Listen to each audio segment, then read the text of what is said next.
बिस्मिल्लाहिर्रहमानिर्रहीम। अस्सलाम वालेकुम नाज़रीन, मैं हूँ सुमेरा सलीम। आज मैं बात करने जा रही हूँ पाकिस्तान के हवाले से कि पाकिस्तान इस वक्त सिर्फ दाखिली मुआशी बहरान ही नहीं बल्कि एक बहुत बड़े इलाकाई और आलमी जियोपॉलिटिकल मैदान के दरमियान खड़ा है। एक तरफ मुल्क के अंदर हम देख रहे हैं कि बिजली, पेट्रोल, IPPs और महंगाई का तूफान है, जबकि दूसरी जानिब मशरक़ वस्ता, ईरान और अमरीका के दरमियान बढ़ती हुई जो कशीदगी है वो पाकिस्तान को बराह रास्त मुतासर कर रही है, को हम कह सकते हैं कि पेट्रोल की प्राइसेस भी इंक्रीज हो रही हैं। यही वजह है कि पाकिस्तान की जो हुकूमत है अब ऐसा लग रहा है कि वो कोशिश कर रही है कि उसकी एनर्जी पॉलिसी, खारजा हिकमत अमली और मुआशी फैसलों को एक नई सिमत दिखाई दे। ये मैं क्यों कह रही हूँ, उसकी वजह यह है कि आज जो वफाकी वज़ीर तवानाई अवैस लगारी साहब जो हैं, उन्होंने लाहौर में वीडियो लिंक के जरिए जो कॉन्फ्रेंस थी उसमें उन्होंने शिरकत की और उनकी जानिब से जो कहा गया, जो उनका बयान था कि हमने IPPs को दफन कर दिया है। दरअसल उसको ये कह सकते हैं कि पाकिस्तान की जो पिछली तवानाई इंडिपेंडेंस पावर पॉलिसियों की जो नाकामी थी ये उस बात का एतराफ़ है, और अगर मुस्बत पहलू देखा जाए तो ये कह सकते हैं कि एक नई सिमत का ऐलान भी है। IPPs वो मुआहदे हैं जो पाकिस्तान ने कई सालों से किए हुए हैं बिजली निज़ाम पर, और भारी बोझ भी बने हुए हैं। हुकूमत इन कंपनियों को पेमेंट्स देती रहती है और बेशक बिजली इस्तेमाल हो या नहीं हो, हम उनको पेमेंट्स देते रहते हैं, और उसका नतीजा ये निकलता है कि बिजली महंगी से महंगी होती जा रही है और आवाम पर अरबों डॉलर के जो रुपए हैं उनका बोझ भी पड़ता जा रहा है। अवैस लगारी साहब ने कहा कि हुकूमत जो है मजीद 10,000 मेगावाट की जो IPPs लगाने जा रही थी, लेकिन उनको रोक दिया गया है। इस फैसले की तरफ जाने का मतलब यह है कि हुकूमत लगता है कि अब रवायती महंगे पावर प्लांट्स की बजाय सस्ती बिजली चाहती है, जिसमें हम कह सकते हैं ख़ास तौर पर सोलर हो गए, बैटरी स्टोरेज हो गए, स्मार्ट ग्रिड सिस्टम को भी फ़रोग़ दिया जा सकता है। और उन्होंने जिस तरह से अपने वीडियो लिंक में कहा कि अगर वाकई दिन के वक्त में बिजली 6 से 7 रुपए सस्ती दी जाती है और लोग बैटरियों में बिजली महफूज करके रात को इस्तेमाल करते हैं, तो पाकिस्तान के एनर्जी मॉडल में एक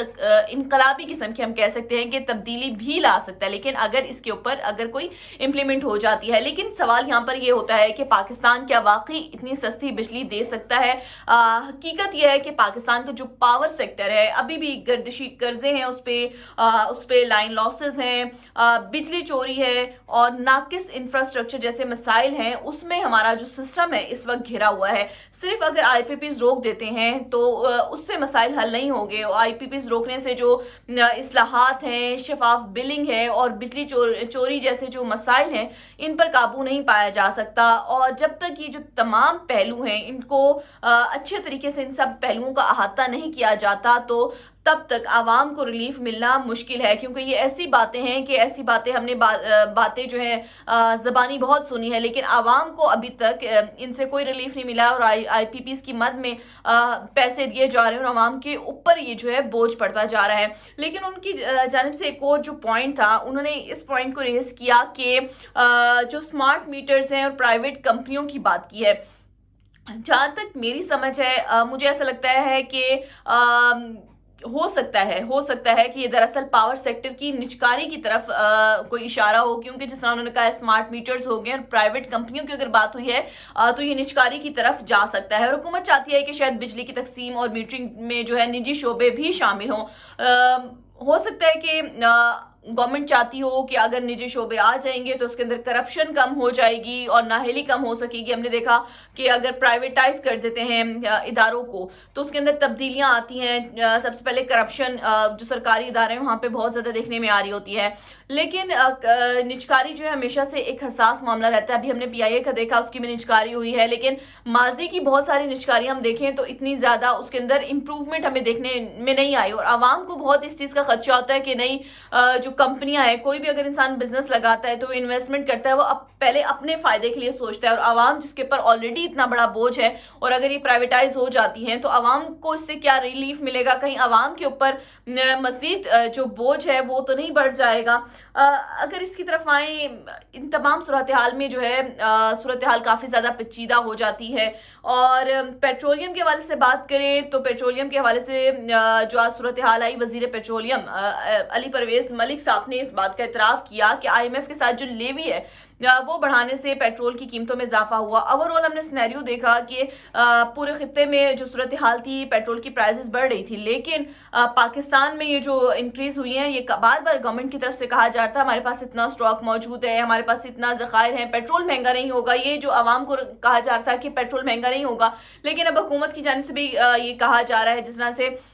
वज़ीर पेट्रोलियम ने आज सेनेट की कायमा कमेटी में जो उन्होंने बयान दिया, तो उसके बाद यही जाहिर होता है इस बात का तासुर नहीं कहेंगे, ये एक चीज़ की एक्सेप्टेंस आ जाती है कि IMF का बहुत ज़्यादा असर रसूख था कि आपको टैक्सेस बढ़ाने थे, जिस वजह से आपने पेट्रोल में जो लेवी बढ़ाई उसकी जो प्राइजेज है वो ज़्यादा हो गई। और हुकूमत ने इस वक्त पेट्रोल की कीमतें बढ़ाई हैं जब खित्ते में जंगी खतरात भी बढ़ रहे हैं। और कल जो है एक मुसव्विदा जो था प्रेसिडेंट ट्रंप की जानिब से जाना था, और आज अगर हम उसके ऊपर बात करें इन्हीं तमाम सूरत हाल के ऊपर, तो प्रेसिडेंट ट्रंप ने उस जो तजावीज़ थी उनको मुस्तरद कर दिया है, और यानी कि ये कह सकते हैं जो कशीदगी है मज़ीद भी बढ़ सकती है। ईरान ने अमेरिका को जो तजावीज़ भेजी थी उसमें यह था कि आपने हुर्मस की जो नाकाबंदी थी उसका जिक्र था, उसके अलावा पाबंदियों का खात्मा था कि ईरान के ऊपर आपने इतने अरसे से पाबंदियाँ लगाई गई हैं जो कि उनका एक जेन्युइन इशू है। रशिया के ऊपर आपने पाबंदियाँ ख़त्म कर दी हैं, और चीन में एक बिल, मैंने अपनी स्टार्टिंग वीडियो में एक चीज़ डिस्कस की थी कि चीन की जानिब से इस चीज़ से इनकार कर दिया है, और उन्होंने एक बिल पेश किया है जिसकी वजह से जो कंपनीज हैं वो उनके साथ तब भी मुआहदा करेंगे बेशक अमेरिका की तरफ से पाबंदियां लगी हों। और ईरान के हमने देखा कि जो असासे हैं वो मुंजमद है, जाहिर सी बात है आपने किसी मुल्क के असासे मुंजमद किए हुए हैं तो आप उनको बहाल करना चाहिए। ये तमाम सूरत हाल थी जिसके अंदर कोई भी ऐसा पॉइंट नहीं था कि जिसको मुस्तरद किया जाए, लेकिन ईरान की कोशिश थी कि ये जो मामलात हैं किसी तरह सिफारतकारी से हल हो, जबकि ईरान की जानिब से बहुत ज़्यादा कुर्बानियाँ दी गई हैं। लेकिन उसके बावजूद जो है प्रेसिडेंट ट्रंप की जानिब से जो तजावीज़ थी उनको नाकाबिल कबूल करार दे दिया गया, उनको मुस्तरद कर दिया गया। अभी भी ऐसा लगता है कि जो ईरान के ऊपर दबाव डालने की कोशिश करी, यानी कि वाशिंगटन अभी भी हालांकि उनके पास कुछ भी नहीं है, लेकिन फिर भी वो कोशिश कर रहा है कि कहीं ना कहीं ईरान के ऊपर दबाव डाला जाए। और इस तमाम सूरत हाल में अमेरिका चाहता है कि ईरान अपना जौहरी प्रोग्राम भी महदूद करे, जबकि ईरान बार बार ये कह रहा है कि अपनी खुद मुख्तारी के ऊपर कभी भी समझौता नहीं करेगा। और जो प्रोजेक्ट फ्रीडम था उसके हवाले से भी चीज़ें चल रही थी। हमने देखा कि जब ये वाली सारी सूरत हाल आई तो जो नेतन्याहू है इस पूरे मामले में इसराइल का जो किरदार है ना वो बहुत जारयाना है, और ईरान की जानिब से एक ही मौके बार बार है कि ये नेतन्याहू की जंग थी और प्रेसिडेंट जो ट्रंप है वो उसमें ड्रैग हो गए, और इसमें कोई हम कह सकते हैं कि मुमानियत नहीं है, जो उनकी बात आई बहुत ज़्यादा वैलिड है। इस पूरे खत्ते में इसराइल का किरदार हम सब ने देखा है कि बहुत जारयाना है रहा है। उनकी जो फौज है इसराइल की वो अभी भी लेबनान में घुस गई है। गजा की सूरत हाल देखें तो जो रेड लाइन येलो लाइन थी, येलो लाइन क्रॉस करके वो ऑलरेडी रेड लाइन तक आ गए हैं। तो कहाँ आलमी सतह पर हम गजा का मामला हल करने जा रहे थे, लेबनान भी हो गया, अब ईरान भी आ गया है। इसराइली वज़ीर-ए-आज़म बेंजामिन नेतन्याहू जो है मुसलसल इस बात के ऊपर कह रहे हैं कि ईरान के पास मौजूदा जो अफज़ुदा यूरेनियम है वो ख़त्म कर दिया जाएगा। नेतन्याहू का जो असल मकसद है वो सिर्फ ईरान की जौहरी प्रोग्राम रोकना नहीं है, बल्कि मशरिक़ वस्ता में जो इसराइल की मुकम्मल बालादस्ती कायम करना है। प्रेसिडेंट ट्रंप भी ऐसी सूरत हाल में तजावीज़ को मुस्तरद करके नेतन्याहू को करते हैं। अब उनको सोचने की ज़रूरत है कि भाई अब अमेरिका की इंडिपेंडेंट पॉलिसी क्या हो सकती है, क्योंकि इसराइल समझता है कि अगर ईरान ताकतवर हो जाएगा तो खत्ते में इसराइल की जो सिक्योरिटी है वो भी खतरे में पड़ सकती है। लेकिन यहाँ पे सवाल सिर्फ एक पैदा होता है, क्या नेतन्याहू वाकई जंग चाहते हैं? कई माहिरीन ये भी कह रहे हैं कि इसराइल दाखिली सियासी बुरहान और अदालती दबाव और अवामी तनकीद भी उसके ऊपर बहुत ज़्यादा है, क्योंकि ऑलरेडी उनके ऊपर केसेस चले नेतन्याहू के ऊपर, तो तवज्जो हटाने के लिए कि भी सबका जो वो माइंड है वो थोड़े डाइवर्ट हो जाए, जैसे सख्त किस्म के बयान दे रहा है ताकि जंगी माहौल जो है इसराइली हुकूमत को अंदरूनी जो सियासत है वो दबाव है उसको ख़त्म कर सकते। क्योंकि हमने देखा कि इसराइल के अंदर भी बहुत ज़्यादा चीज़ें हमें नज़र आ रही थी कि वहाँ की आवाम भी प्रोटेस्ट कर रही है, उसके ऊपर भी पाबंदियाँ, केसेस वो चल रहे हैं, उसको रिहाई नहीं मिल रही। तो इस सारी सूरत हाल में इसराइल की जानिब से बयान आना के इस तरह के, तो ये लगता है कि वो दोबारा से अमेरिका को इन मामलात में ड्रैग करने की कोशिश कर रहे हैं। लेकिन कहीं ना कहीं हमें ये लग रहा था कि दोनों ममालिक के दरमियान जो मामलात हैं वो किसी बेहतरी की तरफ जा रहे हैं। ऐसी तमाम सूरत हाल में पाकिस्तान अपनी जगह पर बददस्तूर जो है राब्ते जारी हैं सऊदी अरब के साथ। आज भी हमने देखा कि डार साहब का सऊदी वजीर खारजा के साथ टेलीफोनिक राब्ता हुआ, कतर के साथ राब्ते में है। ترکیہ کے ساتھ جو ہے رابطے میں ہے۔ اب پاکستان کا جو کردار ہے وہ اس وقت بہت زیادہ دلچسپ ہے، وہ اس لیے ہے کہ ہر ملک پاکستان کے اوپر بھروسہ کر رہا ہے، اور مارکہ حق کی جو ہم کامیابیاں سیلیبریٹ کر رہے تھے اس کے باوجود ہر ملک جو ہے اس وقت پاکستان کے اوپر جو بھروسہ کر رہا ہے۔ ایران کی جانب سے آج بھی یہ بات کہی گئی ہے کہ ہم رابطے میں ضرور ہیں قطر کے ساتھ، لیکن جو ثالثی کے لیے کردار ہے پاکستان کی میڈیشن کو ابھی بھی سراہا جا رہا ہے۔ جو بیک ڈور بیلنس ڈپلومیسی چل رہی ہے پاکستان کی، اور پاکستان یہ بھی چاہ رہا ہے کہ ایران ہمارا ہمسایہ ملک ہے، لیکن خطے میں جو دیگر ممالک ہیں وہ بھی آپس میں رابطے میں رہیں، معیشت اور سرحدی سیکیورٹی ہے اس کو بھی بہتر بنانے کی کوشش کر رہے ہیں۔ حالانکہ پاکستان کے اندر بھی بہت زیادہ ٹرمائل ہے، میں شروع میں ڈسکس کیا کہ ہمیں معاشی چیلنجز ہے، پیٹرول کیونکہ ظاہر سی بات ہے ہم ٹیکس اتنا دے سکتے ہیں، قیمتوں سے زیادہ جب ہمیں IMF کہتا ہے تو قیمتیں بڑھ گئی، ایک عام عوام کے اوپر جو بہت ڈر رہا ہے صرف وہی سروائیو کر رہی ہے۔ جب تک ہم اس چیزوں کو حل نہیں کریں گے تو مسائل حل نہیں ہوتے۔